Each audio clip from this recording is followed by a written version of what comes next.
औज़ुबिल्लाहिमिनश्शैतानिर्रजीम बिस्मिल्लाहिर्रहमानिर्रहीम। अस्सलाम वालेकुम बच्चों। बेटे हम इस चैप्टर की 10th class math exercise number 4.4 हम लास्ट एक्सरसाइज को डिस्कस कर रहे हैं। लास्ट 2 लेक्चर्स हैं हमारे इस चैप्टर के और इसके बाद अल्हम्दुलिल्लाह से हमारा ये चैप्टर भी कंप्लीट जो है वो होने जा रहा है। अब बेटे जी आप सबको पता है कि हम यहाँ पे टोटल 3 केसेस को अभी तक डिस्कस करके आ चुके हैं पार्शियल फ्रैक्शन के, जिसमें नंबर 1 केस था जिसमें फैक्टर्स थे linear plus non repeated. Number 2 जब 4.2 आई वहाँ पे जो हमारे पास डिनोमिनेटर में फैक्टर्स थे वो थे जी लीनियर प्लस रिपीटेड। जब हमने 4.3 इससे लास्ट वाली एक्सरसाइज को सॉल्व किया वहाँ पे फैक्टर थे क्वाड्रेटिक प्लस नॉन रिपीटेड।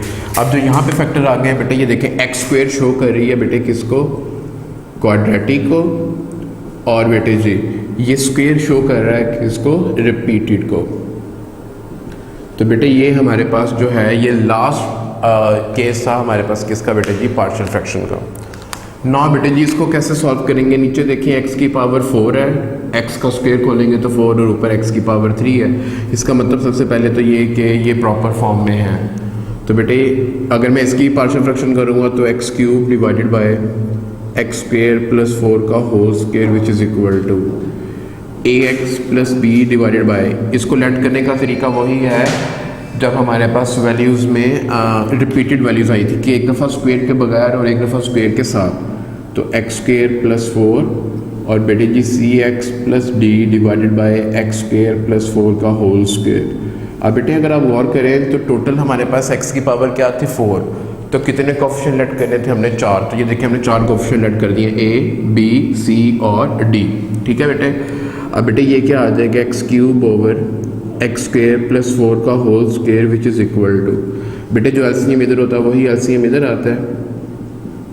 तो बेटे ए एक्स प्लस बी के साथ क्या मल्टीप्लाई होगा जी एक्स स्क्वायर प्लस 4, और बेटे ये कैंसिल हो गया तो यहाँ पे क्या रह गया, सी एक्स प्लस डी, कटिंग हो गई।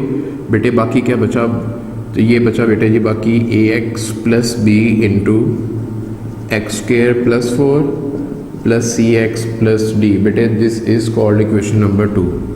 फर्दर हमारे पास ये आ गया जी एक्स क्यूब, मल्टीप्लाई करते हैं, ए एक्स को इससे मल्टीप्लाई किया ए एक्स क्यूब, ए एक्स को इससे मल्टीप्लाई किया तो बेटे 4ax, बी को इससे मल्टीप्लाई किया तो प्लस बी एक्स स्क्वायर, बेटे बी को इससे मल्टीप्लाई किया तो 4b प्लस बाकी क्या रह गया, बाकी रह गया जी C x plus D.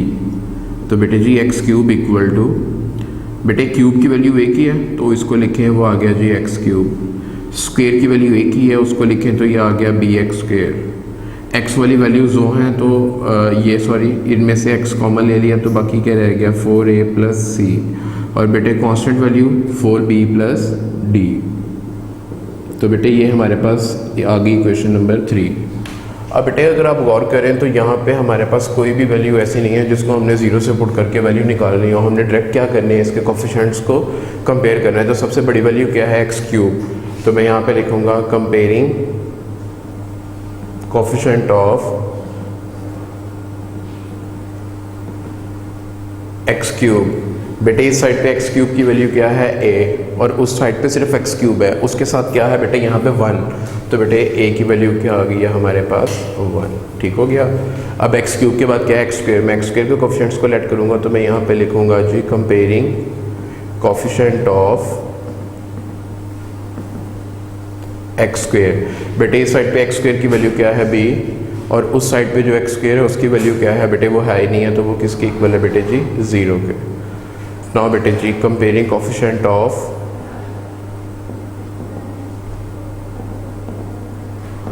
x, बेटे इस साइड पे x की वैल्यू क्या है 4a प्लस सी, और उस साइड पे x है ही नहीं है तो वो किसके इक्वल है 0 के। तो 4a की value 1 plus C equal to 0, 4 1 द 4 इधर प्लस है इधर आके माइनस।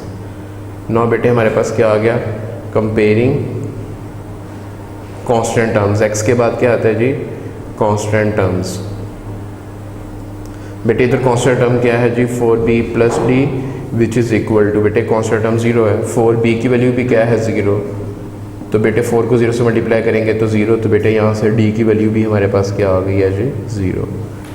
ठीक हो गया बेटे जी, बिल्कुल ठीक हो गया जी। नाउ ए बी सी और डी की वैल्यू को कहाँ पुट कर देना है इक्वेशन नंबर 1, तो आप लिखेंगे सो इक्वेशन 1 बिकम्स, जब इक्वेशन 1 आएगी तो x cube divided by x square plus 4 का whole square which is equal to बेटे ए की वैल्यू 1 और साथ में x प्लस बी की value 0 divided by x square plus 4 plus C बेटे सी की वैल्यू -4x प्लस बेटे डी की वैल्यू बेटे जी 0 divided by x square plus 4 का होल स्क्वेयर। तो बेटे ये क्या आ गया, x cube divided by x square plus 4 का whole square which is equal to, बेटे 1 लिखें या ना लिखें एक ही बात है, तो एक्स स्क्वेयर प्लस 4 0 को लिखने की ज़रूरत ही नहीं है, तो plus minus 4x divided by x square plus 4 का होल स्क्वेयर 0 यहाँ पे भी लिखने की ज़रूरत नहीं है। तो बेटे ये हमारा क्या आ गया आंसर। ठीक है बेटे यहाँ पे हमने इस लेक्चर में डिस्कस आप लोग करेंगे question number 1, question number 2 and question number 3 को।